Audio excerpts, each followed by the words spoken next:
किंजळ गावचे प्रवेशस्थान. किंजळ गावापासून फक्त 2 किलोमीटर अंतरावर शेतकऱ्यांसाठी वसलेले नवीन शेतकरी कृषी सेवा केंद्र किंजळ हे बघा आहे. पंचायत समिती सभापती अनिल आबा जगताप यांच्या घरापासून चालू होते. फक्त 2 किलोमीटर अंतरावर किंजळ गावातील लोकांनी जास्तीत जास्त लाभ घ्यावा. बघा, फक्त 2 किलोमीटरवरती हे ठिकाण आहे. जानकी पेट्रोल पंप आहे.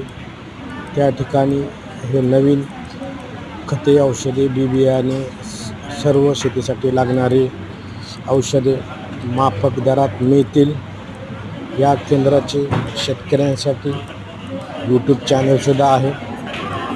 त्यात शेतीविषयक नवनवीन माहिती, नवनवीन पिकांच्या जाती, शेतकऱ्यांचे बांधावरती मार्गदर्शन, सर्व माहितीचे अपडेट दिले जातात.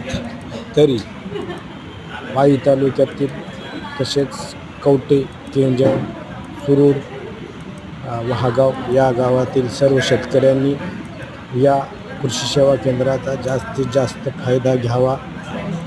या कृषी सेवा केंद्राचे प्रोप्रायटर राहुल ठोंबरे हे कृषी पदवीधर असून ते सध्या किसान कॉल सेंटर महाराष्ट्र राज्य या ठिकाणी महाराष्ट्रातील सर्व शेतकऱ्यांना 1800-180-1551 या नंबरवरती पूर्ण महाराष्ट्रातील शेतकऱ्यांना लाभ देत असतात. याचा सर्व शेतकऱ्यांनी फायदा घ्यावा. बघा, हे ठिकाण तुम्हाला दाखवत आहे. शेतकरी कृषी सेवा केंद्र. धन्यवाद.